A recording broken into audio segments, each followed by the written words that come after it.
Hello friends, I welcome you all to my YouTube channel CA Rahul Agrawal classes.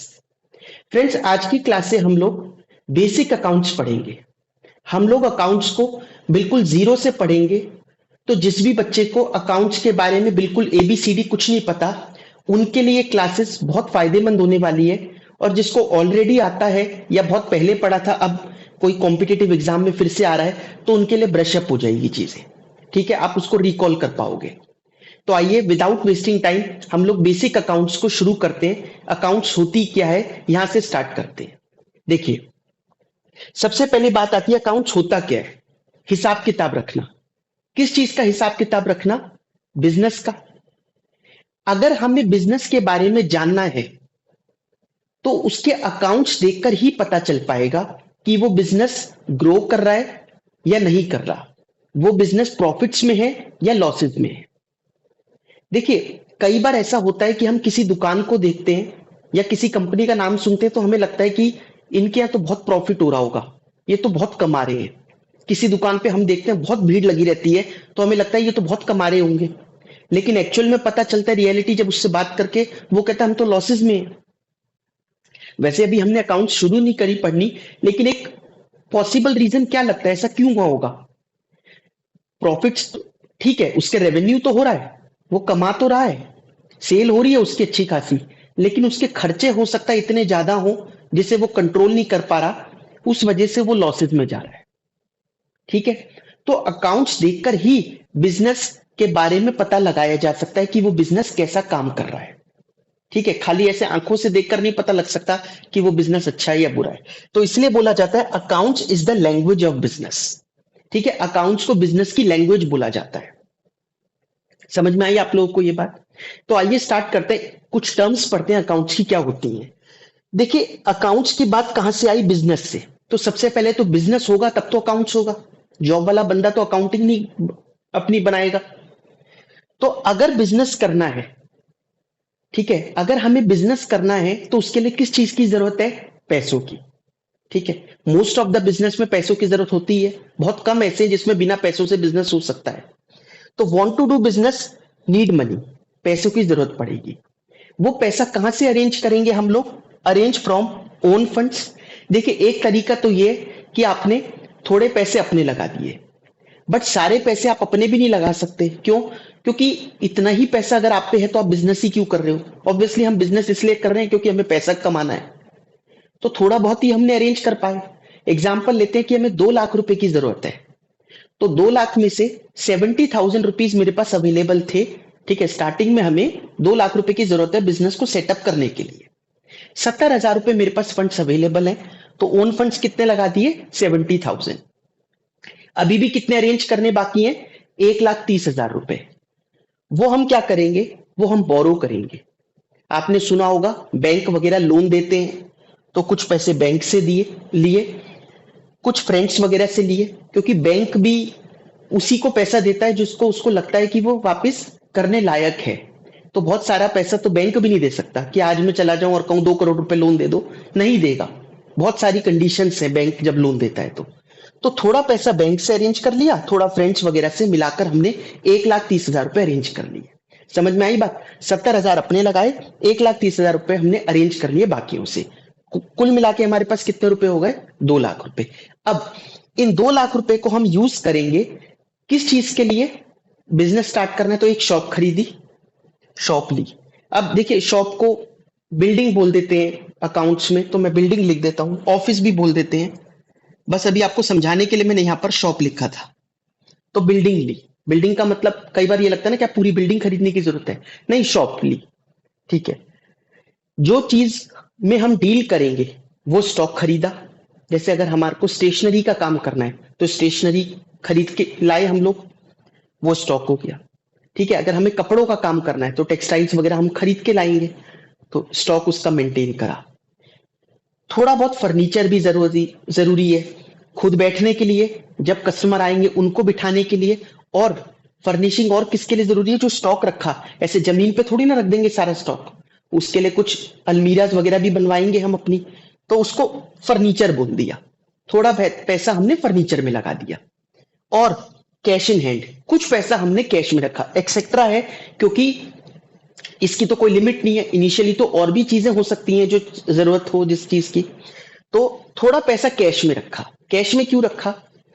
हमने 2 लाख रुपए arrange किए थे। आप समझो, अगर मैंने 2 लाख रुपए पूरे इन चीजों में इन्वेस्ट कर दिए, 1 रुपए भी नहीं बचाया, तो अगर मैं 1 रुपए भी नहीं बचाऊंगा तो पहले दिन जब बिजनेस खोलूंगा, एग्जाम्पल लेता हूं छोटा सा, कि अगर कोई 30 रुपए का सामान खरीद के गया और हमसे कहेगा, और 50 का नोट दिया, हमसे कहेगा 20 रुपए वापस करो, हम पे तो वो 20 रुपए भी देने के लिए नहीं है, हमने तो सारे पैसे बिजनेस में लगा दिए। ठीक है, आप कहोगे 20 तो होते हैं, तो चलो इसको डबल जीरो और लगा लो, कि अगर किसी ने 3,000 का सामान खरीदा और कम ज्यादा पैसे पकड़ाए, कहा कि चेंज कर दो, तो हमारे पास तो चेंज करने के लिए भी पैसे नहीं है। समझ में आ रही है आपको बात? तो कुछ पैसा तो हमारे पास हाथ में होना ही चाहिए। और सोचो अगर पहले दिन कस्टमर आए ना, और हमारा चाय पानी पीने का मन कर रहा है, वो भी नहीं है हमारे पास पैसा, तो ऐसा नहीं कर सकते ना, इसलिए कैश हाथ में रखना जरूरी है। कुछ लोग बैंक में भी रखते हैं, तो कैश एट बैंक लिख देंगे, कुछ लोग दोनों में रखते हैं, तो कैश इन हैंड और कैश एट बैंक दोनों हो जाएगा। समझ में आ रही है बात? बिल्कुल बेसिक समझ रहे हैं, इसलिए आप बहुत ज्यादा एडवांस मत सोचना अभी, कि ऐसा भी तो हो सकता है, वैसा भी तो हो सकता है, वो सब आगे आगे करके पढ़ेंगे ना हम, अभी तो इनिशियल लेवल पर समझ रहे हैं हम टर्म्स को।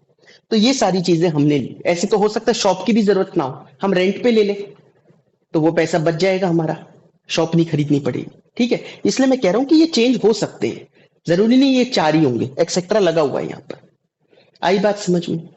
अब अकाउंट्स की टर्म्स पर चलते हैं। जो पैसा हमने खुद अरेंज किया था, जो ओन फंड्स हमने बिजनेस में लगाए थे, उसको अकाउंट्स में बोला जाता है कैपिटल। क्या बोला जाता है उसको? कैपिटल। तो कैपिटल अगर हमसे कोई पूछे, देखिए आज आपने ये पहला टर्म पढ़ा है कैपिटल। कैपिटल आपसे कोई पूछे क्या होता है, तो amount invested by the owner of the business is called capital. ठीक है, जो ओनर पैसा लगा रहा है बिजनेस में वो कैपिटल है। कोई भी पूछे हम बता सकते हैं ये चीज। जो हमने बिजनेस में बोरो किया बाकियों से, उसको क्या बोलते हैं? उसको बोलते हैं लाइबिलिटी। क्या बोलते हैं उसको? लाइबिलिटी। एक से ज्यादा हो तो लाइबिलिटीज।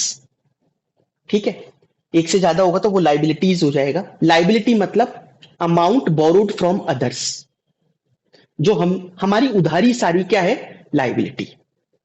समझ में आई ये टर्म? उधारी को क्या बोलते हैं? लाइबिलिटी। तो इसको डेफिनेशन इसके ऐसे भी बोल सकते हैं, अमाउंट बोरोड फ्रॉम अदर्स, या फिर दूसरे तरीके से amount to be repaid at a later date, हमें आगे चलकर वापिस करना है, वो कहलाएगा लाइबिलिटी। आई बात समझ में? तो कैपिटल जो ओनर ने पैसा इन्वेस्ट किया, लाइबिलिटी जो हमने बोरो किया बाकियों से। इन दोनों को मिलाकर जो हमने ये रिसोर्सेस खरीदे, ये संसाधन खरीदे, ये क्यों खरीदे हमने, ये सब चीजें क्यों ली? क्योंकि हमें पता है इससे हमारा फायदा होगा, इससे हम बिजनेस कर पाएंगे। ठीक है, ये बिजनेस के लिए हमारे को लगा कि जरूरी चीजें इनिशियल लेवल पर अभी के लिए, तो इनको बोला जाता है असेट्स। क्या बोला जाता है? असेट्स। तो असेट्स क्या होते हैं? Assets are the resources kept in the business to derive benefit. Benefit derive करने के लिए जो रिसोर्सेज हमने बिजनेस में रखे, वो होते हैं असेट्स। समझ में आ गया? ये डेफिनेशन आप याद रखना, रिसोर्सेज बोलते हैं, रिसोर्सेज जो हमने अपने फायदे के लिए रखे, हमें लगता है कि इनसे हमें फायदा होगा। क्योंकि आप असेट्स की डेफिनेशन जनरली किसी अकाउंट्स के बच्चे से पूछोगे तो वो एग्जाम्पल देने लगता है, कहते हैं जैसे मशीन, बिल्डिंग, फर्नीचर, ये होते हैं असेट्स। ये डेफिनेशन थोड़ी ना हुई, ये तो एग्जाम्पल हुए। असेट्स होते क्या हैं? तो असेट्स आर द रिसोर्सेज, ये रिसोर्सेज हैं जो हमने बिजनेस में रखे हैं बेनिफिट डिराइव करने के लिए। ठीक है, आपके बिजनेस में अलग रिसोर्सेज हो सकते हैं, मेरे बिजनेस में अलग, डिपेंड करता है कि बिजनेस का नेचर कैसा है। आई बात समझ में? तीनों टर्म्स अच्छे से समझ में आ गई? कैपिटल एक बार रिकॉल करते हैं जल्दी से। कैपिटल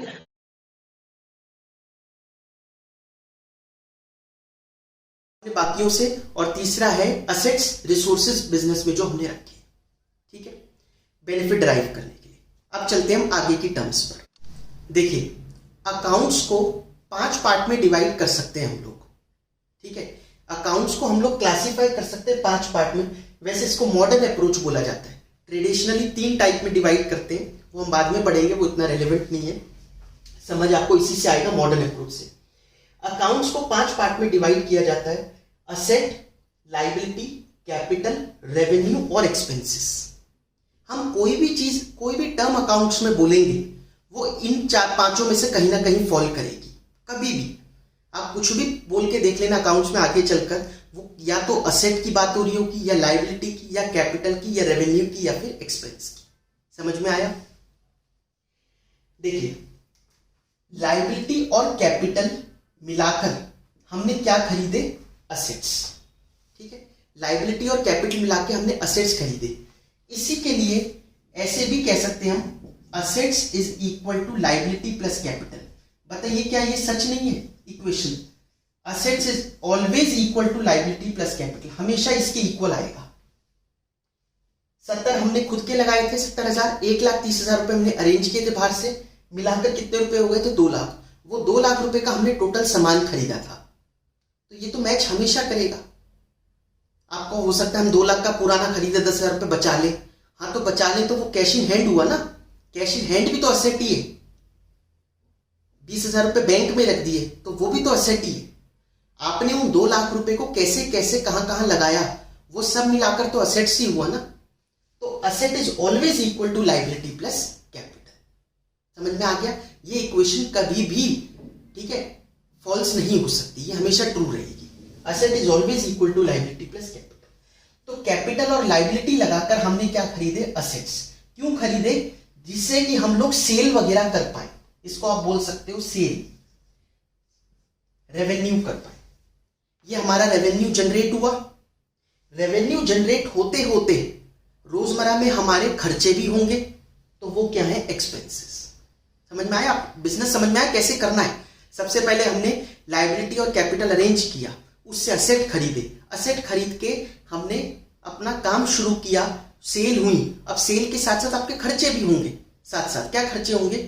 आपका बिजली का बिल जाएगा, ठीक है, जो आपके यहाँ एम्प्लॉय काम कर रहे होंगे उनकी सैलरी जाएगी, टेलीफोन का बिल होगा, ठीक है, फिर चाय पानी के छोटे मोटे ये सारे खर्चे चलते रहेंगे बिजनेस में। ठीक है, बहुत सारे खर्चे हमारे साथ साथ चलते रहते हैं, वो सब क्या है? एक्सपेंसेस। तो रेवेन्यू कमाने के लिए आपको खर्चे भी करने पड़ेंगे हाथ के हाथ। तो उससे इन दोनों को माइनस करके निकल के आता है प्रॉफिट। तो profit is equal to revenue minus expenses. Profit is equal to revenue minus expenses. तो रेवेन्यू और प्रॉफिट एक चीज नहीं है। सेल करना और प्रॉफिट करना अलग अलग बात है। सेल तो हम करते हैं और प्रॉफिट होता है। प्रॉफिट एक इवेंट है, ठीक है, ये एक एक्टिविटी है। रेवेन्यू भाई ये तो रिजल्ट हुआ ना प्रॉफिट की, कितना हुआ लास्ट में, बट हम करते क्या है? सेल। तो रेवेन्यू और प्रॉफिट को अलग अलग समझ के चलना, ये दोनों एक चीज नहीं है। आ गई बात समझ में? ये पांचों टर्म्स आपको समझ में आई। अब देखिए नेक्स्ट टर्म क्या होती है? सेल। ये वो सेल नहीं है जो डिस्काउंट मतलब दुकानों के बाहर लगा होता है कि सेल चल रही है, नहीं, मैं अकाउंट्स की बात कर रहा हूं। तो अकाउंट्स की लैंग्वेज में सेल क्या होता है? सेल, हम इंग्लिश में सेल को अगर हम हिंदी में कन्वर्ट करें तो क्या बोलते हैं? बेचना। सेल का मतलब बेचना ही है, लेकिन अकाउंट्स में हल्का सा फर्क है। क्या बेचना? गुड्स को बेचना। Sale of goods only. Goods मतलब स्टॉक। जिस चीज में हम डील कर रहे हैं वो हम जब बेचेंगे तो वो कहलाएगा सेल। जैसे अगर हमारी स्टेशनरी की दुकान है और हम स्टेशनरी ही बेच रहे हैं, कोई पेंसिल, इरेजर या और कोई चीज, ये सब चीजें बेच रहे हैं हम, स्टेशनरी का ही पार्ट जो बेच रहे हैं, तो वो तो सेल कहलाएगा। अब आप कहोगे उसके अलावा क्या बेचेंगे? उसके अलावा हो सकता है कि हमारा कोई फर्नीचर पुराना हो जाए, या फिर हम रोज न्यूज़पेपर मंगवाते थे पढ़ने के लिए दुकान पे, अब वो कबाड़ा इकट्ठा हो गया, अब उसको बेच के आ रहे हैं। बेच तो वो भी रहे, तो क्या वो सेल है? नहीं, वो सेल नहीं कहलाएगी।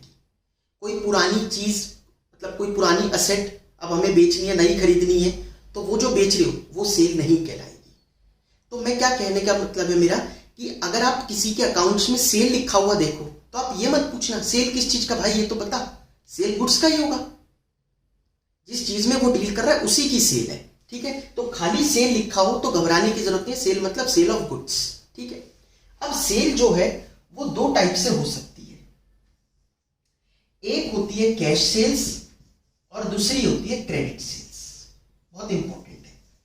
सेल्स दो टाइप से हो सकती है, कैश सेल और क्रेडिट सेल। कैश सेल और क्रेडिट सेल, बस ये दो सेल है। कैश सेल का मतलब क्या है? अमाउंट इज रिसीव्ड इमीडिएटली, हाथ की हाथ अगर पैसा मिल जाए तो वो कहलाएगा कैश सेल। अगर पैसा बाद में मिलना है, amount to be received at a later date. अगर आप नोट्स बना रहे हो तो मैं साथ साथ बोल रहा हूं, उसको ब्रैकेट में लिखते रहो, ठीक है। जैसे यहां पर लिख लो, कैश सेल का मतलब क्या हुआ? Amount is received immediately.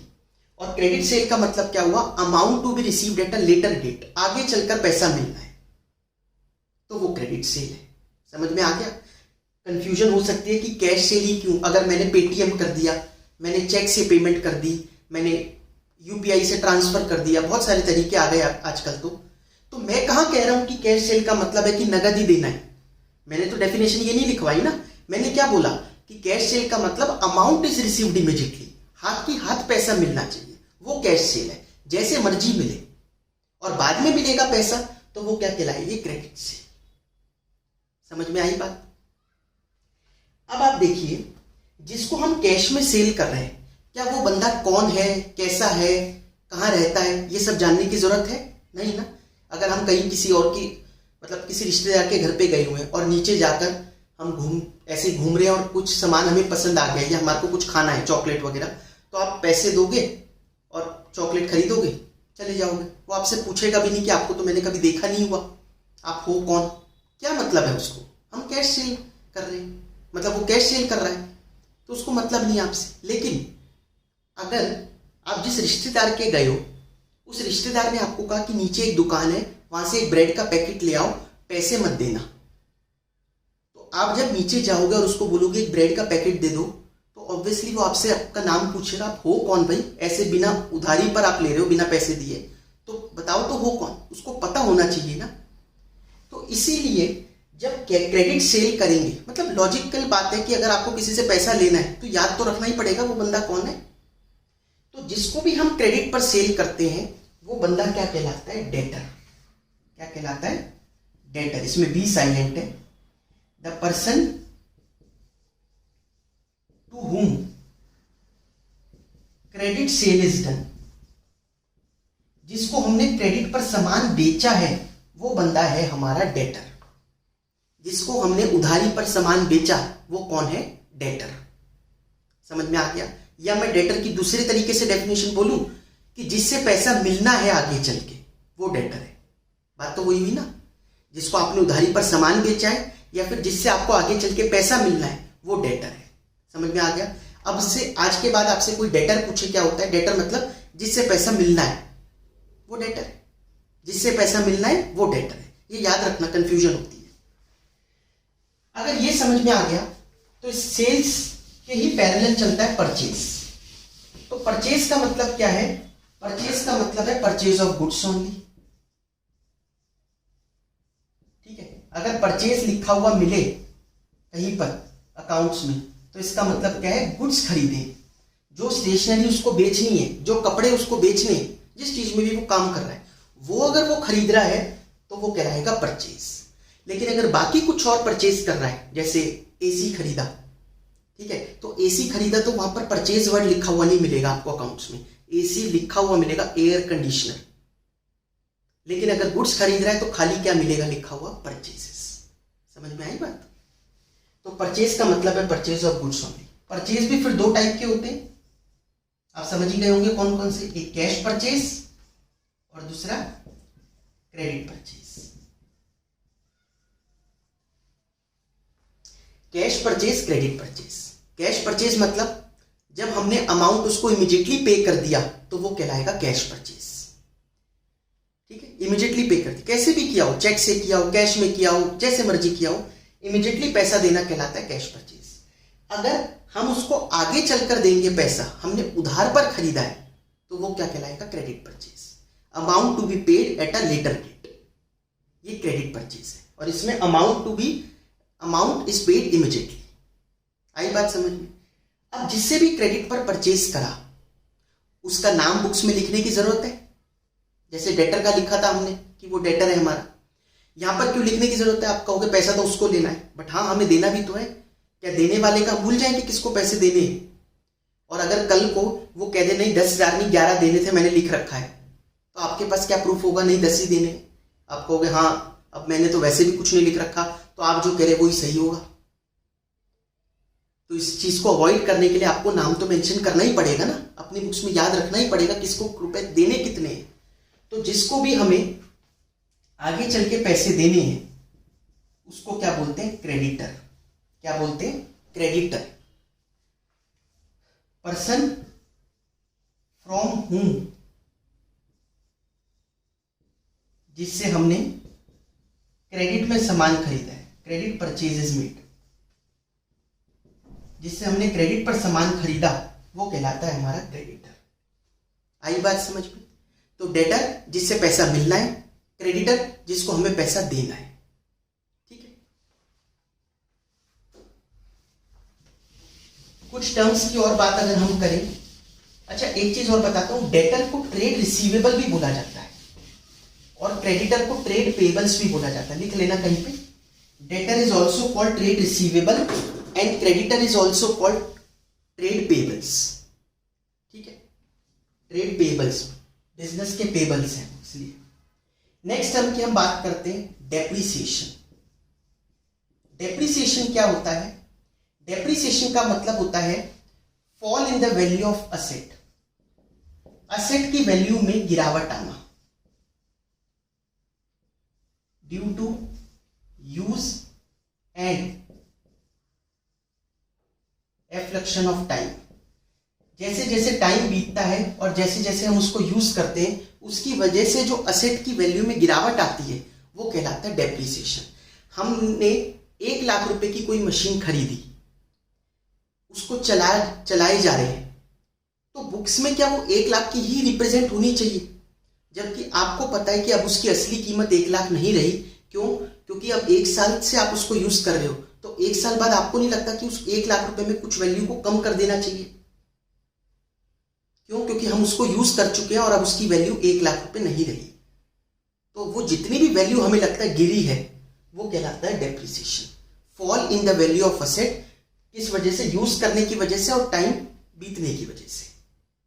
आई बात समझ में आप लोगों को? ये देखिए, बिल्कुल डाउट आएगा कि ये कैसे निकालें, इसका पूरा एक चैप्टर होता है डेप्रिसिएशन निकलता कैसे है।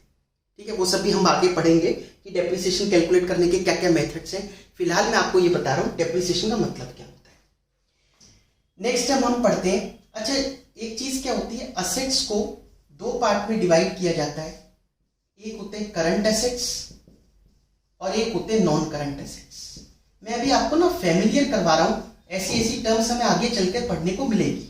देखिए अकाउंट्स तो कभी खत्म नहीं हो सकती टर्म्स, तो और जो टर्म्स आती रहेंगी वो आप समझोगे ही, लेकिन ये बेसिक्स हैं, इनके बिना हम आगे नहीं बढ़ सकते। ठीक है, तो ये तो हमें पता ही होनी चाहिए, आगे की फिर और चीजें बाद में पढ़ेंगे हम। Current assets, non current assets. Current assets क्या होती है? वो एसेट्स जो 1 साल के अंदर अंदर कैश में कन्वर्ट हो जाए, convertible into cash with in a period of 1 year, जो 1 साल में अपनी फॉर्म कन्वर्ट कर ले वो कहलाता है करंट एसेट। जो 1 साल से लंबा चले वो कहलाता है non current asset. Example, current asset के एग्जाम्पल हो सकते हैं स्टॉक, डेटर्स। इसका एग्जाम्पल क्या हो सकता है? Building, furniture. आप बताइए, स्टॉक जो हमारे पास है, जो हमने स्टॉक मेंटेन कर रखा है, कब तक बिक जाएगा? क्या वो 1 साल से ज्यादा चलेगा? जनरली तो नहीं चलना चाहिए, क्योंकि हम वैसे भी अपनी दुकान पे उतना ही माल भरेंगे जितना बिकने वाला होगा। इतना तो आइडिया रहता ही है ना बिजनेसमैन को, कोई 10-15 साल का थोड़ी ना स्टॉक लेकर बैठा रहेगा अपनी दुकान पे, जैसे जैसे बिकेगा और मंगाता रहेगा। जैसे कई बार आप किसी दुकान पे गए हो, वो कुछ सामान पूछते हो आप है क्या, वो कहता है आज नहीं है कल मंगवा दूंगा, होता है ना ये कई बार। तो स्टॉक करंट एसेट है, बहुत जल्दी कैश में कन्वर्ट हो जाएगा। डेटर, डेटर कौन थे? डेटर भी एक एसेट ही तो हुए। डेटर कौन है? जिनसे हमें पैसा मिलना है, तो ये भी एक एसेट कहलाते हैं। और क्रेडिटर क्या कहलाते हैं? लायबिलिटी। ठीक है, डेटर जिससे पैसा मिलना है वो एक एसेट है। क्यों? क्योंकि वो एक रिसोर्स है जो हमने बिजनेस में रख रखे हैं बेनिफिट ड्राइव करने के लिए। ठीक है, देखो आप समझो बात को, मैं क्या बताने की कोशिश कर रहा हूं। आपके पास सामान था, आपने बेचा तो या तो कैश आया, तो वो कैश क्या है, असेट है, या पैसा नहीं आया तो नहीं आया, तो इसका मतलब एक आपके पास राइट आ गया कि आपको आगे चल के पैसा मिलना है, तो वो भी असेट ही कहलाता है। ठीक है, क्योंकि अगर वो असेट ना होता तो हम क्यों करते, हम कहते नहीं पैसा ही दे दो, बट हमें ही कोई फायदा नजर आया होगा उसको उधार पर सामान बेचने में, क्योंकि हमें लगा होगा कि यार उधारी थोड़ी करनी पड़ेगी तभी लोग खरीदेंगे। अब अगर जैसे दूध वगैरह की दुकान होती है तो पूरे महीने का वो कई बार एक बार में हिसाब करते हैं, क्योंकि उनको पता है कि खुले पैसे रोज लेकर आएगा सामने वाला, परेशान होगा, वो उस दुकान पे चला जाएगा जो उसको क्रेडिट दे रही होगी। इससे बढ़िया है कि मैं उसको करता हूँ और जानने वाले घर है तो 15-20 दिन में हिसाब कर देंगे ये लोग, मुझे मालूम है। ठीक है, तो इसका मतलब उसको उसमें भी फायदा दिखा, resources kept in the business to derive benefit, इसमें भी बेनिफिट दिखा। इसलिए डेटर क्या होते हैं, असेट्स होते हैं, तो क्रेडिटर क्या होते हैं, लाइबिलिटी, क्योंकि हमें पैसे देने हैं वापस। लाइबिलिटी क्या था, जो हमें amount to be repaid at a later date, इसलिए क्रेडिटर को लाइबिलिटी बोला जाता है। तो नॉन करंट एसेट क्या होते हैं, बिल्डिंग, फर्नीचर वगैरह, ये सब कहलाते हैं नॉन करंट एसेट, जो एक साल से लंबे चलेंगे। बिल्डिंग थोड़ी ना हर साल बेचते रहेंगे। ऐसा ही फर्क लाइबिलिटी में होता है। लाइबिलिटी में भी दो पार्ट है फिर, एक होती है करंट लाइबिलिटी। करंट लाइबिलिटी क्या कहलाई, जो हमें एक साल के अंदर अंदर रीपे करनी है। फॉर एग्जाम्पल क्रेडिटर की पेमेंट आप कितना दिन रोक के बैठे रहोगे, उसको कहोगे अभी मैं दे दूंगा पैसे, ये तो ना कहोगे एक साल बाद दे दूंगा पैसे। भाई 2 महीने, 1 महीने, 15 दिन, इससे ज्यादा उधारी कितनी करेंगे हम किसी से। तो क्रेडिटर, ठीक है। बैंक से अगर शॉर्ट टर्म लोन लिया आपने, शॉर्ट टर्म बैंक लोन, वो डिपेंड करता है बैंक से लोन कैसे वाला लिया है। बैंक से बिल्डिंग के लिए भी लोन लिया जाता है तो वो लॉन्ग टर्म हो गया, नॉन करंट लाइबिलिटी हो गया, और जो छोटे मोटे पीरियड के लिए लिया है वो करंट लाइबिलिटी हुआ। Non current liability,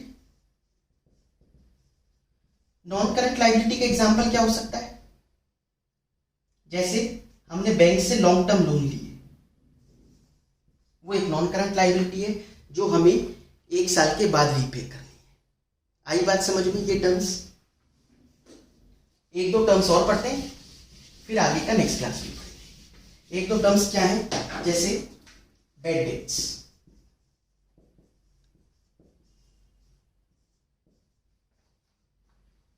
bad debts का मतलब क्या होता है, बैड डेट्स का मतलब है कि डेटर आपका डूब गया, अब आपके जो डेटर थे वो पैसा देने के लिए मना कर रहा है, तो वो हो गया बैड डेट्स।